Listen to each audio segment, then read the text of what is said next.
दोस्तों, आप देख रहे हैं नेतागिरी और मैं हूं सुनील मिश्रा। आप सभी का मेरा नमस्कार। बात करेंगे बिहार विधानसभा चुनाव में राजनीतिक अंक गणित की। बिहार का राजनीतिक अंक गणित कुछ इस तरह उलझा हुआ दिख रहा है कि आप सभी फिर से हैरान होकर रह जाएंगे। बिहार में राजनीतिक अंक गणित ऐसा है कि सभी पार्टियां एक दूसरे को धूल चटाने में लगी हुई हैं।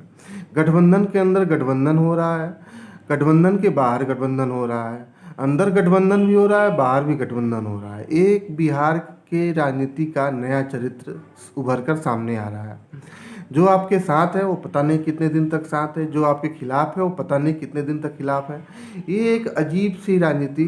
हालांकि राजनीति में कहा जाता है कि कोई भी अस्थाई दोस्त और कोई भी अस्थाई दुश्मन नहीं होता, लेकिन बिहार की राजनीति में एक अजीबोगरीब प्रयोग होते रहे हैं। धुर विरोधी धुर समर्थक हो जाते हैं, धुर समर्थक धुर विरोधी हो जाते हैं। कब कौन पलट जाए कोई पता नहीं चलता। आज हम इसी पे बात करेंगे। बिहार में खास तौर से एनडीए में जिस तरह से सीटों को लेकर हाय तौबा मची थी। हालांकि अब नीतीश कुमार और भाजपा नेताओं के बीच में बातचीत के बाद से, प्रेस कॉन्फ्रेंस के बाद से स्थितियां सुलझी नजर आ रही हैं। बीजेपी 121 और नीतीश कुमार 122 सीटों पर चुनाव लड़ेंगे।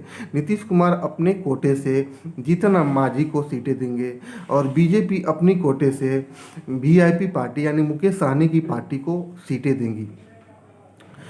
एनडीए का बिहार में एनडीए का तीसरा सबसे बड़ा दल जो रामविलास पासवान का है, लोक जनशक्ति पार्टी को, वो उसको इस गठबंधन में, इस फार्मूले में, नीतीश और भाजपा के बीच गठबंधन में कोई सीटें नहीं मिली हैं। यानी बिहार में रामविलास पासवान की पार्टी अकेले चुनाव लड़ेगी। लेकिन इसमें भी एक गणित है जो इसको आपको समझना पड़ेगा। चिराग पासवान ने अपनी पार्टी के संसदीय बोर्ड के बैठक के बाद घोषणा की कि वह 143 सीटों पे चुनाव लड़ेंगे। 143 सीटों पे चुनाव लड़ेंगे। चुनाव के बाद वो बीजेपी को समर्थन करेंगे। वो बीजेपी की सरकार देखना चाहते हैं, नीतीश की सरकार नहीं देखना चाहते हैं। वो नीतीश तेरी खैर नहीं, बीजेपी से बैर नहीं, इस मुद्दे पे चलते हुए नजर आ रहे हैं। तो इसमें गणित क्या है, इसको समझना पड़ेगा। इसमें गणित ये है कि बिहार में नीतीश कुमार के खिलाफ एक माहौल बना है। 15 साल के शासन में उनके खिलाफ एक एंटी इनकम्बेंसी फैक्टर तैयार हुआ है, इसमें कोई दो राय नहीं है। बिहार में न रोजगार घटा, न लोगों को बाढ़ से निजात मिली, न कोई फैक्ट्रियां लगी, न कोई विकास के काम हुए। ऊपर से Muzaffarpur shelter home case Nitish Kumar की सरकार पर एक बड़ा धब्बा सा है। और दूसरा,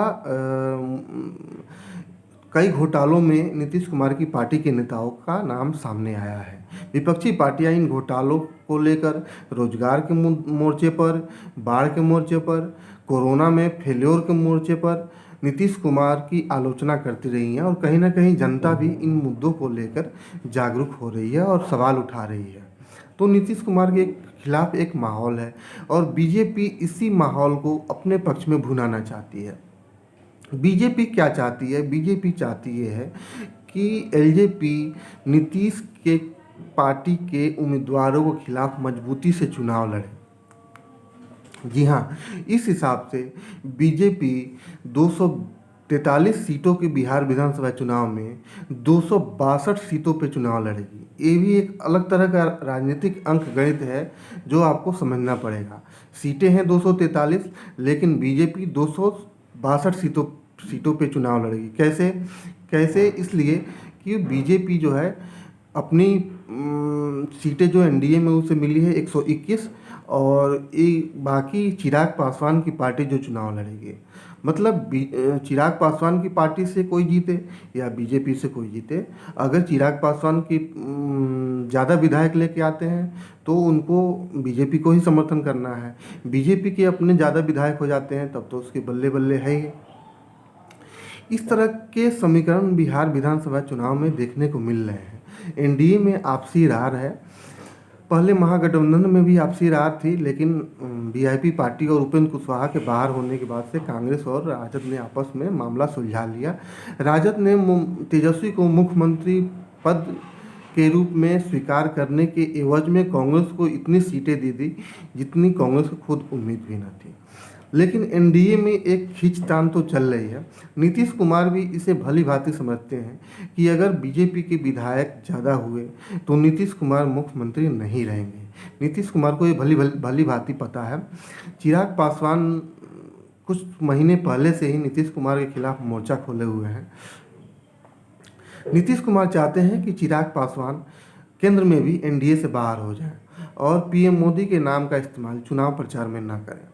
लेकिन बीजेपी ने प्रेस कॉन्फ्रेंस में इस तरह का इशारा तो कर दिया, लेकिन अंदर खाने वो ऐसा करने से रोकेगी, इस पर संदेह नजर आ रहा है। नीतीश कुमार की दिक्कत ये है कि उनके खिलाफ चौतरफे मोर्चे खुले हुए हैं। तेजस्वी यादव भी नीतीश कुमार को निशाना बना रहे हैं, कांग्रेस भी नीतीश कुमार को निशाना बना रही है, बीजेपी अंदर खाने नीतीश कुमार के खिलाफ लगी हुई है, चिराग पासवान तो खुलकर मोर्चा ले ही चुके हैं। तो इसलिए नीतीश कुमार की मुश्किलें बढ़ सकती हैं। नीतीश कुमार मुख्यमंत्री तभी बन पाएंगे फिर से जब उनके पास 60 से 70 से 80 विधायक उनके अपने हों। तब वो कांग्रेस के बहाने राजद को अपने साथ फिर से ले सकते हैं। बीजेपी के विधायकों की संख्या अधिक होने की स्थिति में नीतीश कुमार मुख्यमंत्री बनेंगे, इसमें अभी संशय प्रतीत हो रहा है, क्योंकि बीजेपी बहुत लंबे समय से बिहार में नीतीश कुमार से मुक्त होना चाहती है और नीतीश कुमार ने अपनी राजनीतिक व्यूह रचना से बीजेपी को ऐसा करने से रोका हुआ है। बीजेपी ऐसा कर पाएगी, नीतीश मुख्यमंत्री बने रह पाएंगे, कांग्रेस राजद गठबंधन सफल होगा, उनको बहुमत मिलेगा या नहीं मिलेगा, यह तो वक्त ही बताएगा। लेकिन अभी जो बिहार में सियासी दांव पेच चल रहे हैं दलों के भीतर, गठबंधन के भीतर, वो देखना दिलचस्प है। आप इसका आनंद उठाते रहिए, आप इस अंक गणित में उलझे रहिए, उस अंक गणित को हल करते रहिए और चुनाव आएगा, मतगणना होगी तो सारे परिणाम निकल के सामने आ जाएंगे। तब तक के लिए नमस्कार। हम आगे फिर वीडियो लेके हाजिर होंगे।